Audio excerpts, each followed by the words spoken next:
Hello, everybody, and welcome to this week's episode of SciChat. SciChat, of course, is it's a couple of things actually. It's a weekly video series where I present about 30 minutes of data on a various topic. This week is going to be the science of inbound. I'll get into a little bit more about what that is in a second. And then the other part of SciChat, but I think is really the coolest part, is the Facebook group. So if you're curious about that, jump onto Facebook, search for SciChat, SCICHAT, and you'll find an awesome community of like-minded, scientifically minded marketers who like to discuss marketing from a scientific, data-backed, experimental point of view. And that, of course, is also where we release the weekly video. So, as I said, this week's topic is the science of inbound. Now, if you've seen me present over the last, say, year or so, you may have seen this presentation. Okay. Now, I've not actually, or a presentation similar to this. The full presentation is called The Science of Inbound. It's about an hour. It's got like 100 something graphs in it, so it can actually run to about an hour and a half or so. But what it is basically a best hits collection of a lot of the data that I've done through a bunch of different kinds of marketing channels over the years. Like I said, I've done the presentation. It is a very robust presentation, over 100 graphs in it. It can take anywhere from 45 minutes to an hour and a half to present, depending on the audience, depending on what folks are interested in. Generally, I tend to tailor it to what people in the audience want to hear more about. Some people want to hear more about ebooks and webinars. Some people want to hear more about email and lead generation. Other folks want to hear more about social media. But what this is today is going to be a 30-minute sort of best hits version of that Science of Inbound presentation. Now, if you're curious about the full Science of Inbound presentation, that's where it kind of gets tricky. You can't actually, there's no recorded version of the full version available to download. You actually have to catch me doing it live. I typically do it at our HubSpot conference Inbound that happens in the fall. I did it last year. I'll probably do an updated version this year. But either way, if you're interested in a specific topic, feel free to ask me a question on Facebook in the group, and I can point you to the right data set and source. But this picture here is actually a picture from one of my favorite places on earth, Disneyland. If you've seen me speak or heard me, speak before, you may know that I'm, in fact, a Disney nerd of a sort. My wife and I are season pass holders to Disneyland. That's the one in California, the original one that Walt Disney himself built. And when you walk into the Disneyland portion. Now, there's two parks in California. There's Disneyland and then there's California Adventure. Disneyland is actually the equivalent of like the Magic Kingdom in Florida. It's the classic one. And as you enter in, you go under the bridge, underneath the railroad, and this sign greets you basically as you walk into the park, right? And I think that's really it helps you set the stage for you're leaving behind a world in which we know what we're doing. You're leaving behind a world in which there are a lot of preconceived ideas about how things work. There's a ton of history about how things should work, and you're entering a world of essentially possibility, of learning, of play, of exploration, and of experimentation. Now that, of course, in this case is applying to the amusement park, but what I'm talking about, I'm applying it to marketing. Inbound marketing, I think, represents in a very important paradigm shift in marketing, perhaps one of the top two most important paradigm shifts ever in marketing. Perhaps the first most important shift, or chronologically the first, not the most, but chronologically the first important shift that happened in marketing was, when mass media began to arise. At the advent of radio and television, things like that. But with inbound marketing, and inbound marketing isn't just online marketing necessarily, but the internet arose along with a set of similar technologies that allowed consumers to control the way they are being exposed to brand messaging. Right? Meaning, in the previous world, the world that we've just left of marketing, there was mass media. Everybody watched a certain number of channels on television. Everybody read the same newspapers, same magazines. Everybody had a phone at home that they would pick up if you called. And the idea was, as a marketer, you'd find the best mass media that everybody wanted to watch: television shows, the radio programs, the magazines, and the newspapers. And you interrupted people while they were doing that with your ad, right? You called them during dinner time, or you interrupted their episode of The Walking Dead, whatever they were watching, right? But the advent of technology that's happened over the last, say, 10 years with both the internet, including the internet, but also including things like cell phones where everybody has caller ID. A lot of people don't even have home phones anymore. I know I do not. And even if you do have a home phone, everybody's got caller ID now. Software or hardware like TiVo and DVR, where I don't really watch a whole lot of commercials anymore, have allowed me to control how much brand content is allowed to interrupt the content that I'm there for, right? When I watch The Walking Dead, you as an advertiser don't get an opportunity to interrupt me in the same way with a commercial. When I'm sitting down to eat dinner, you as a cold caller don't get the opportunity to interrupt me. When I'm reading content online, I can control the way the ads work. Now, there are still some forms of interruption marketing that happen here, but inbound marketing represents a shift to a method of marketing that is more conducive, more parallel to that sort of technological environment. The idea being is that instead of interrupting people, instead of being outbound, if you will, you go inbound and you create the content, you create the episode of The Walking Dead, you create the newspaper, you create the magazine, you create the attraction, and you make potential customers come and want to read your content. You make your content, your marketing message, what the people are actually looking for, and you draw them in like a magnet, essentially. That's the paradigm there. We at HubSpot did not invent the term inbound marketing. We are just very, very big fans of it. And that's what I think this presentation tries to do, is that it tries to say, okay, if you accept the idea that inbound marketing is an important shift, how do you do it better? Right? I'm not going to spend the next 25 minutes or so trying to convince you of inbound marketing. I'm sort of assuming that you're convinced by inbound marketing, but what I'm going to try to do is I'm going to try to show you a few data-backed ways, things that you can experiment with to potentially make your inbound marketing better. And in doing so, I also want to make the case that inbound marketing online is a very wide set of activities. There's a large number of channels. And a lot of ways to think about it that you may not have previously been thinking about. One of my favorite kinds of content to use for inbound marketing, of course, is presentations and webinars, right? Speaking is one of my favorite parts of my job. And one of the bodies of data that I've done, one of the bodies of research that I've done was to ask people what makes you, in surveys, I asked people what makes you want to tweet or blog about a presentation. Right. Now, the answers that I got were all in like paragraph form. They were all just free text entry fields. So I had to read through thousands of these and sort of categorize them by hand into different buckets. And what you'll find is that the top one, the most mentioned sort of motivating category was sharing. Right. That was people I wanted to share something interesting I learned, or I wanted to share, and it was just less than being a useful motivator. It was just an indicator that people were motivated by sort of altruism. They wanted to share what they heard. They thought it was awesome. Meaning that people are thinking about their audience. And so rather than just think about your audience when you're giving a presentation, like rather than me thinking about you, I should also be thinking about your audience, right? If I say something awesome and you tweet it, it's going out to your audience. So how do I present to you something that is going to make you say, wow, that's awesome. I should tell my audience about it too. And in fact, when you look at the third one down, it's relevance, right? And now what relevance means in this context was that people were saying that they wanted to tweet or blog about something that was said in a presentation because they believed that that thing that was said was relevant to their audiences. So again, this gives us this sort of second order of audience when we're thinking about presentations and webinars, in that we can't just speak to the people actually there in attendance. We have to think about the people that are not there. And in fact, if you look a little bit further down the list, people not there is another element. And in this case, people specifically said, I shared content because I know that not everybody could be here. Not everybody had the chance to log into this webinar. Not everybody could come to this conference. And so I wanted to share the information with my friends and my audience that couldn't be there. Right. So occasionally, you might want to, in case you missed it, is an internet acronym.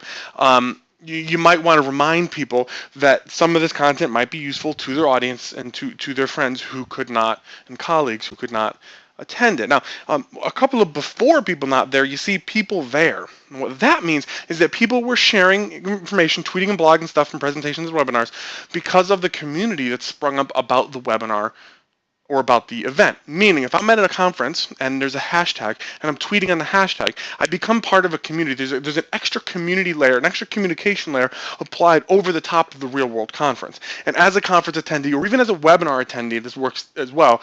I want to be a part of that extra layer. I want to, talk to people even more. So I'm communicating or I'm tweeting stuff from a presentation because I want to communicate more with the people who are there. So again, a way to utilize this as a presenter would be to think about, encourage people, and remind people that they are part of a community. Right. So like when we do webinars at HubSpot, when we do some of our really, really large Science of webinars, people who tweet about the presentation a lot, typically because the hashtags generally trend on Twitter, people who are tweeting on that hashtag often will add 100 followers or 100 or more than 100 followers, simply because they become sort of a font of interesting tidbits and takeaways and things like that. And then also just because there's networking, essentially. It's a networking opportunity.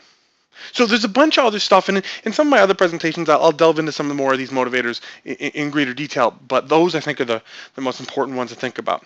And then when you look at ebooks, one thing that I think is interesting is I actually did a survey about ebooks, but I took the same survey and I gave it to two different groups. One group was people who were exposed to the HubSpot message, right? So these were people who followed us on Twitter, were subscribed to our email list, etc. And then the other group was people who hadn't necessarily heard of HubSpot. I used the SurveyMonkey panel setup so that I could just kind of reach 18 or over, office working, English speaking, Americans with a computer, kind of generic audience. And when I asked people in the HubSpot group, what's your preferred ebook format, or any question about ebook, really, they gave us a very HubSpot answer. So they said stuff like, it's a PDF about how to use social media for making leads, right? And then when I asked the normal audience, a sort of generic audience, what's your preferred ebook format, I got a much different answer. It's Kindle was the highest format here. So when you're thinking about producing ebook content, really think about how do you step outside of, don't just write a white paper and then call it an ebook and call it a day. Think about how you can actually go from white paper behavior to real ebook behavior. How can you make it interesting? Can you get it in the Kindle store? Can you get it in Kindle format? Can you make it easy for readers to use, like on reader devices, right? How do you go beyond just white papers in PDF form to actual real ebooks? And one of the ways you can do that is by thinking about the length. So when I ask people how long do you want your ebooks to be, people tend to answer either really long, 100 plus pages, or really, really short, under 5 pages. Meaning, Kindle singles, really short, really quick, easy to read, in and out, very low time consumption. Ebooks, real short.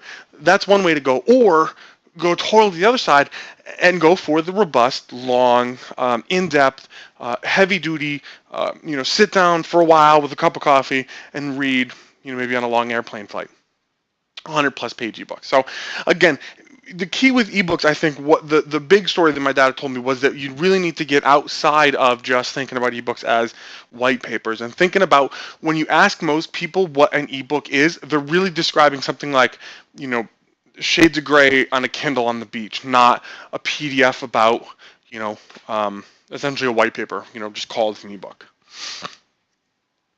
And then when you look at Facebook, some of the most interesting things that I've found, social media in general, but we'll start specifically here with Facebook. When I looked at articles published to the web, so articles published to news sites and blogs, right? And then I looked at the number of times those articles were shared on Facebook, because there was an interesting argument to be made that you can have a good presence, or at least your content can have a decent presence on Facebook, and Twitter and LinkedIn, and a lot of the kinds of social media, without you actually having an account. Now, I'm not saying this is the way to go, but it's an interesting sort of paradigm to think about using social media and leveraging social media for inbound marketing, is simply as a place for your content to be shared, right? And that's, of course, one of the most important aspects of social media, if you've heard me talk about like the science of conversation and things like that. But what I found here is that articles published to websites on Saturdays and Sundays tended to have a lot more likes and shares and stuff on those posts. Right? And then that was a separate graph. In this graph, what I did here is I looked at the top 10,000 most liked Facebook pages, and I looked at all the posts on those Facebook pages' walls. So it ends up being a pretty large data set of pretty highly populated Facebook pages. And then I looked at the like rate, that is the on a specific post on a page, the number of likes on that post divided by the total number of page likes. So you get a percentage, which is that vertical axis there, sort of 0.17% to 0.14%. And again, what you find is that Saturdays and Sundays tend to have the highest like rates. Meaning, if I'm a business person, I'm probably at work during the week on, Monday through Friday. Maybe I have a little time to browse Facebook on some downtime at work or after work, or maybe even, when I first get up or whatever. But really, Saturdays and Sundays is when I have the most amount of time to look at different pages, share content to Facebook, etc. Right? And so you need to start thinking about timing, especially in social media, but also in some other forms of marketing, other channels of inbound marketing, through the lens of what I call contra-competitive timing. And what that means is if you're in a crowded room, right, and you start yelling while everybody else is talking, it can be really hard to hear your voice. But you know how crowds sometimes will get quiet all of a sudden, and then people accidentally hear you tell some really embarrassing story about how you wet the bed till you were 14? That's what contra-competitive timing is, right? Rather than trying to shout over the top of the crowd, rather than trying to be louder in a specific channel and assuming that because that's the time when that specific channel is the most active, that's the best time to talk, maybe you should think about going after off-peak times, when the audience is a little bit quieter, when the channel is a little bit quieter, and therefore you can be heard a little bit more easily. Using that same top 10,000 most liked Facebook pages data set, I looked at post types and then that like rate. What I found was that the photo post type was had the highest average like rate. And that makes sense if you think that Facebook is a photo sharing site. At its core, that's what Facebook is. It's about sharing photos, right?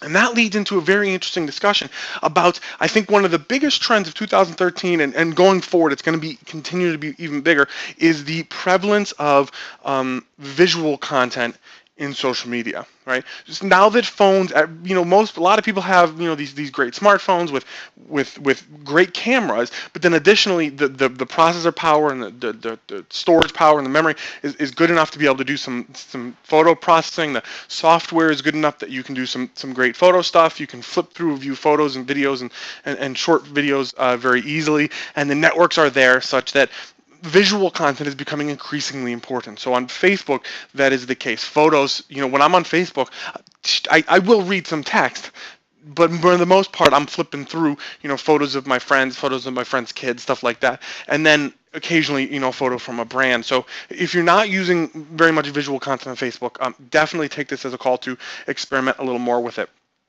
Now, I'm not a huge fan of comments as an end goal in social media.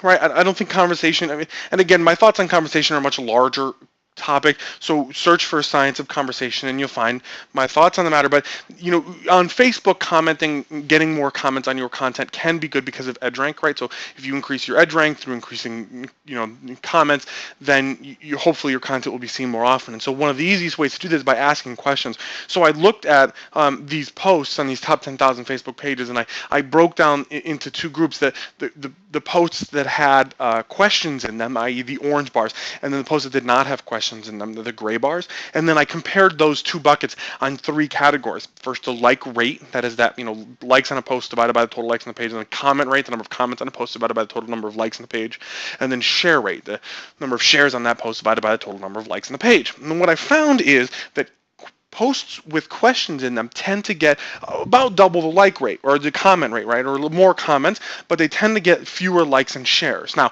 that's not the end of the world. As long as you're not only going after comments, you're just sprinkling in the comment the things where you're looking for comments throughout your content, that can be pretty good. So you can definitely experiment with using questions. And to get more specific, the types of questions you should experiment with tend to be the easier to answer, like the yes or no or the multiple choice questions. So when I looked at which question types specifically got the most number of comments, what I found is that should, would, and which were the best, right? And those are yes or no or multiple choice questions. Those are easy to answer questions. At the bottom of this graph, you see why and how. Those are the ones where you got to write an essay to answer that question. Right. So generally, when you're working on Facebook, you're trying to get more comments, and you're using the questions tactic to get more comments. Think about asking questions that are easy to answer rather than require full-out essays. And then if you're looking to get likes, the easiest way to do that is ask for likes. So posts that include the word like get a lot more likes on average, and roughly the same comments and shares. Right. And then posts that include the word share also get more shares. Posts that include the word comment also get more comments. Now, when we go over to Twitter, I think this is one of the most important points that I have to make about Twitter and really about social media in general. And again, if you're interested in this stuff, check out the Science of Conversation. It was a previous SciChat video as well. But the idea that engaging in the conversation is the end-all be-all activity of social media, right? So what I did here is I broke Twitter accounts down into two buckets, thousands and thousands of Twitter accounts. The first orange bar on this graph represents accounts that have more than 1,000 followers, and the first black bar here represents accounts that have fewer than 1,000 followers. And the vertical axis, the height of the bars, indicates the percentage of their tweets that start with an @ sign, i.e. how conversational they are. And what you find is that highly followed accounts tend to be less conversational, tend to spend a lower percentage of their tweets engaging in the conversation. Excuse me. And then when you look at the second set of bars here, the first orange bar represents accounts that have more than 1 million followers, and the second black bar represents accounts that have fewer than 1 million followers. So the same breakdown, just with different numbers. You find that the pattern holds true. Again, highly followed accounts spend a lower percentage of their tweets engaging in the conversation. You may say to me, Dan, well, if they're not engaging in the conversation, what are they doing? When you do that same breakdown, more than 1,000 followers in orange, less than 1,000 followers in black, but instead of looking at the reply percentage, you look at the percentage of their account or their tweets that do not start with an @ sign but do contain a link, i.e. how much interesting content are they broadcasting. You find that highly followed accounts tend to be sharing lots of links. So on Twitter, it seems there's a closer relationship to sharing a lot of links and getting followers than there is to engaging in the conversation and getting a ton of followers. And in fact, when you're looking at retweets, because that was about followers, now this is about retweets, accounts that about 60 to 70, 80% of their tweets are links. Like that's the sweet spot. If an account tweets that many links, that's when you tend to see the highest retweets per tweet. Average, or percentage of tweets retweeted rather, average for accounts. But when you look at replies, basically the higher the reply percentage, the lower the number of retweets those accounts are getting. So engaging in the conversation isn't huge for building reach. It's not a strong relationship with follower counts, and it doesn't have a strong relationship with retweets. And if you're looking to get more retweets, of course, one of the easiest ways to do that, again, like we said with Facebook, is just to ask for it. So when I broke down tens of thousands of randomly selected tweets into three buckets, the first bucket is tweets that had the phrase please retweet in them. The second bucket is tweets that had the phrase please RT in them. And the third bucket was tweets that contained neither one of those two calls to action. What I found is that tweets that did not have a call to action in them, about 12% of them got a retweet, right? Were retweeted once or more. But tweets that contain the phrase please retweet, about 51% of them were retweeted. So the phrase please retweet works. Now, some people will disagree with me, and I will certainly say don't put this phrase on every single tweet, but you have something to think it's interesting, don't be afraid to experiment with the calls to action. Social calls to action are very important. Now, as I was saying before, I'm a huge fan of visual content on social networks. And of course, Instagram is a great example of that sort of activity of a visual content network. So what we have here is I compared like to follow ratio. That is, I looked at thousands and thousands of images on Instagram. I took the number of likes on each individual photo and divided it by the number of followers the account that posted have. Right, so it's similar to that Facebook, that like rate kind of percentage. And what I did is I looked at images that did not have hashtags on them. That is the black bar, and images that did have hashtags on them, it's the pink bar. And what you find is that images that have hashtags with them on Instagram tend to have a lot more likes on them, right?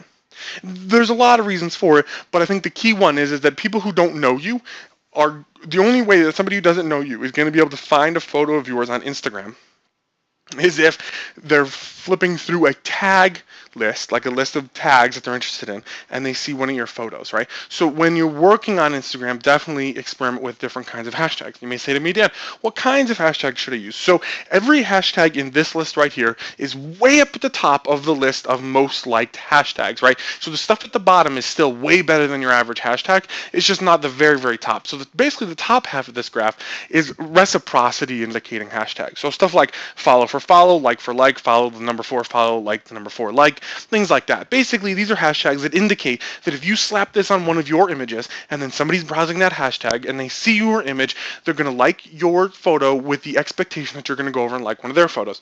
So this is kind of a call to action in some regards, if you think about it, right? If you're putting this on there, you're asking for that action.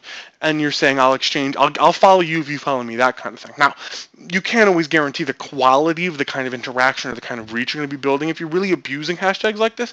But if you're interested in doing a little experimentation, goosing your numbers a little bit, definitely play with these. They do work, and it is pretty interesting to see the reaction.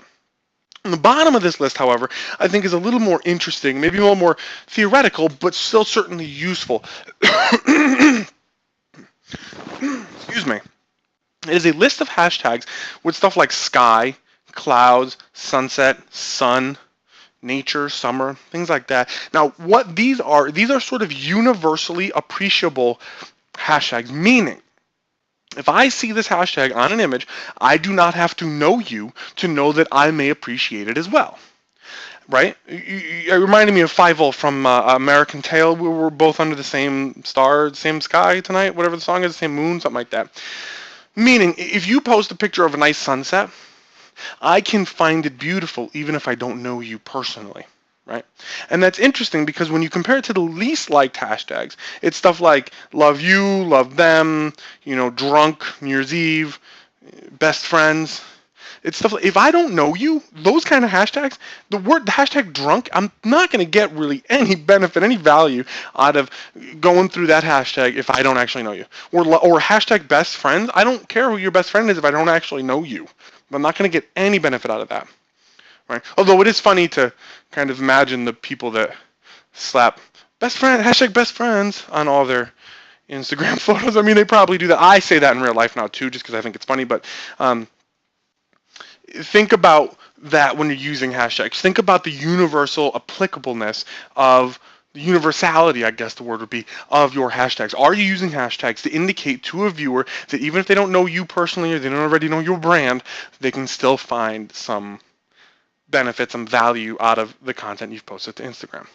When you go over to Pinterest, you look at the most pinned words. These are the most common words in description of posts that are pinned. You find stuff like love, home, things, styles, idea. So Pinterest tends to be very aspirational network. It's things you want to do, try, eat, cook, buy, dress, wear, that sort of thing, right? Workouts you want to do, food you want to eat, clothes you want to wear, jewelry you want to buy, right? Stuff like that. And on the most pinned side of things, it's a lot of like style ideas and DIY things and home decoration things. On the other side, repinned words. Now, these are the words that are most commonly found in the description of images that are repinned. So I saw this content somewhere on Pinterest, and then I decided to repin it to my audience and to my board. These are a lot of food words: recipe, chicken minutes, bake, cheese, cut, bottle, right? These are words, these are the recipes. So rather than think that your ideal strategy on Pinterest is going to be to post about food and recipes, think about useful content, right? Because if I'm repinning it on Pinterest, repinning is not necessarily just about sharing it with your audience. It's also about saving it for yourself and for later viewing, right? Because it's an aspirational network. So if you're giving me something like a recipe, then I'm going to repin it so that I can save it for later. If you're giving me something like a workout, I'm going to repin it so I can save it for later. If you're giving me something like a how-to, something that's useful, then I'm going to repin it so that I can save it for later. Now, when we look at blog posts, when we look at most viewed words in blog posts, we find a lot of words like insight, analysis, answers, questions. These are words that indicate that the blogger is giving their unique perspective, their unique take, their unique analysis on a specific news story. Now, I can get the news from a lot of mainstream news sources. I can probably do a more comprehensive job than you can and much more timely job than any general blogger can. But I will read specific blogs because I like their take on things, their unique perspective, right? Everybody can tell me the news, only you can tell me what your specific point of view is on this news story. And in fact, when I do surveys and focus groups and I ask people why they read blogs, why they follow certain people on Twitter, that's one of the key answers. You don't have to break news all the time, but you can tell me something in a unique way that only you can do that. For instance, I talk about social media, but a lot of people talk about social media. I try to have the unique point of view of the scientist, right? I try to give you data and experimentation things about science. On the flip side of that, you have the least viewed words in blog posts. These are stuff like franchise, episodes, future, conferencing, investment, estate, derivatives, virtualization, really investing, really, really boring, jargony terms. Now, it doesn't mean, this isn't to say that if you're in an industry where these words are inescapable, that you can't do blogging. What it means is you need to think about how do you spice up what you're talking about. How do you write with words more commonly found on magazines, on the newsstand, at your local grocery store? How do you think about, articles that are, text that occurs on the cover of a magazine, right? Rather than, writing blog posts full of essentially white paper language. And then when you look at emails with ampersands in their subject lines tend to have a higher click-through rate than emails that don't have an ampersand in their subject line. That does not mean that ampersands are magical characters. What it means is the behavior behind using an ampersand, i.e. that means you're trying to pack so much value into an email that you can't spare the 3 characters for and, you have to boil that down to 1 character for an ampersand. That's the kind of value that gets click-through rates. So when you're doing email, try to pack as much content and as much value into each email as you can, and send that email on your subscriber schedule, not just on yours. Sending broadcasts to your email list on Tuesday just because it's Tuesday and that's just what you do is kind of old hat. You can do some of that, but really what I want you to do is to start to focus on sending it when your subscribers want to see it. So what this is a graph of subscriber recency is the horizontal axis, and the vertical axis is click-through rate, meaning the newer I am to your email list, the closer I am in time to the action that got me on your email list, the better my click-through rate's going to be, right? So if I'm on your site today, I fill out a form, and you don't email from me for 2 months, I'm going to have a low click-through rate. But if you email me tomorrow on my schedule rather than your schedule, then I'm going to have a higher click-through rate because you're more front of mind. And again, we see this contra-competitive timing thing at work. Emails sent on Saturdays and Sundays tend to have a higher click-through rate. And this data is from 1.5 billion emails sent by MailChimp, so it's across multiple time zones, multiple industries, multiple brands, multiple kinds of companies. So this may not work for you, but what this should tell you is to experiment with Saturdays and Sundays. You may be surprised. I know we are at HubSpot whenever we experiment with it, and we've learned that certain kinds of content work best when sent on Saturdays and Sundays. I get so much email during the week, I don't read very much of it at all. On Saturdays and Sundays, I get a lot less, so I feel like nobody loves me, and I read all the emails that I get on Saturdays and Sundays. So experiment with that. And again, don't be afraid to send more email, because what this graph shows is that once you're sending about 4 emails a month, it's about once a week, you can go out to about 30 emails, that's once a day, and you're not going to see a huge drop-off in click-through rate, right? So you can email more. Whenever it says somebody asks me, how much should I email, the answer is always email more, right? Watch your metrics, and when they start to slide, then maybe pull it back. But remember that if you double the amount of email you're sending and your click-through rate drops by 20%, you're still getting a raw number of clicks that's higher than you were before, right? Because you're doubling the amount of email you're sending, you're not having the number of your click-through rate. So that's all the data in this week's side chat. I was talking really fast because, like I said, this presentation, the whole presentation is a sprawling presentation with over 100 graphs, and it's essentially the pace that I was just doing for the last 10 minutes there for 45 minutes or for an hour and a half, depending on what folks really want to hear about. So let me know what you guys think, what you guys want to hear more about on SideChat, on the Facebook group, and I look forward to speaking with you guys over the week. Thanks, everybody.